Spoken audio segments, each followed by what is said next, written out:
ಒಂದು ಆಲದ ಮರ ಇದೆ. ಆಲದ ಮರ ಬೆಳಿಬೇಕಾದ್ರೆ ಯಾವ ಸೈಜ್ ಇರುತ್ತೆ ಫಸ್ಟಿಗೆ? ಯಾವ ಸೈಜ್ ಇರುತ್ತೆ? ಹೌದು, ಒಂದು ಸಣ್ಣ ಇಷ್ಟು ಸಸಿ. ಹೌದು, ಕರೆಕ್ಟ್. ಅದಾದ್ಮೇಲೆ ದೊಡ್ಡದಾಗುತ್ತೆ. ದೊಡ್ಡದಾಗ್ತಾ ಆಗ್ತಾ ಆಗ್ತಾ ಎಷ್ಟು ದೊಡ್ಡದಾಗ್ಬೋದು ಆಲದ ಮರ? ಎಷ್ಟೋ ಜನರಿಗೆ, ಎಷ್ಟೋ ಪ್ರಾಣಿ ಪಕ್ಷಿಗಳಿಗೆ ನೆರಳಾಗೋಷ್ಟು. ಅಲ್ಲ, ಫಿಲಾಸಫಿ ಬೇಡ.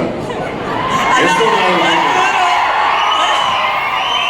ಸುದೀಪ್ ಸರ್ ಕ್ವೆಶ್ಚನ್ ಕೇಳಿದಾಗ ಕರೆಕ್ಟ್ ಆಗಿ ಆಲದ ಮರ ಎಷ್ಟು ದೊಡ್ಡದಾಗುತ್ತೆ? ತುಂಬಾ ದೊಡ್ಡದಾಗತ್ತೆ. ಓಕೆ, ಆಲದ ಮರ ದೊಡ್ಡದಾದ್ಮೇಲೆ ಸೀಸನ್ಸ್ ಚೇಂಜ್ ಆಗುತ್ತೆ. ಬೇಸಿಗೆ, ಸಮ್ಮರ್, ವಿಂಟರ್ ಎಲ್ಲ. ಈಗ ಸಮ್ಮರ್ ಬಂದಾಗ ಏನಾಗುತ್ತೆ ಆಲದ ಮರಕ್ಕೆ? ಚೆನ್ನಾಗಿ ಚಿಗುರೊಡೆಯುತ್ತೆ.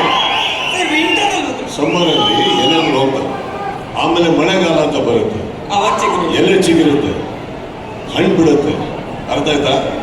ಒಂದು ಸಸಿ ಅಂತ ಇದ್ದಿದ್ದು ಕನ್ನಡ ಚಿತ್ರರಂಗ ಬಹಳ ವರ್ಷಗಳಿಂದ.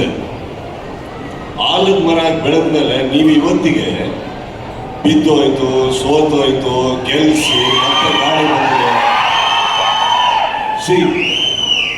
ನಾವು ಅರ್ಥ ಮಾಡ್ಕೊಬೇಕಾಗಿರೋದು, ಎಲ್ಲ ಚಿತ್ರರಂಗನೂ ನಮ್ಮ ಲೈಫಿಗೂ ಡಿಫ್ರೆಂಟ್ ಅಲ್ಲಮ್ಮ. ನಿಮಗೂ ಹೇಳ್ತಾ ಇದ್ದೀನಿ, ನಮ್ಮ ಸ್ನೇಹಿತರ AP ಅರ್ಜುನ್ ಸೋಲದೆ ಗೆಲ್ಲೋದಕ್ಕೆ. ನಮ್ಮ ಕನ್ನಡ ಚಿತ್ರರಂಗದಲ್ಲಿ ಎಷ್ಟು ಸಿನಿಮಾ ಸೋತಿಲ್ಲ. ಓಕೆ, ಬಿಗಿನಿಂಗ್ ಇಂದ ಹಿಡಿದು ಇಲ್ಲಿವರೆಗೆ 70 ವರ್ಷ ಚಿತ್ರ ಆಗಿದೆಯಾ? ಎಷ್ಟು ಸಿನಿಮಾ ಸೋತಿದೆ? ಸಾಕಷ್ಟು ಸೋತಿದೆ. ಗೆಲುವುಕ್ಕಿಂತ ಜಾಸ್ತಿ ಕರೆಕ್ಟ್. ಎಷ್ಟು ಸಿನಿಮಾ ಗೆದ್ದಿದೆ? ಆದರೆ ಕನ್ನಡ ಚಿತ್ರರಂಗ ಎಷ್ಟು ದೃಢವಾಗಿ ನಿಂತಿದೆ. ನಾವು ಇಲ್ಲಿ ನಿಂತ್ಕೊಂಡ್ಬಿಟ್ಟು ಸೋಲ್ತಾ ಇದೆ, ಗೆಲ್ಸಿ ಗೆಲ್ಸಿ ಅಂತ ಕರ್ನಾಟಕದ ನಿಂತ್ಕೊಂಡು ನಮ್ಮ ಕನ್ನಡ ಜನತೆ ಕೇಳೋದೇ ಮೊದಲನೇ ತಪ್ಪು. ನೀವು ನಿಮ್ಮ ಹಮ್ಮಲ್ಲಿ ನೀವು ಕೆಲಸ ಮಾಡಿ, ನಮ್ಮ ಜನನ ನಂಬಿ, ನಮ್ಮ ಭಾಷೆನ ನಂಬಿ. ನೋಡಕ್ಕಾಗದೆ ಇರೋ ನೋಡೋದು ಬೇಡ, ನೋಡೋರಿಗೋಸ್ಕರ.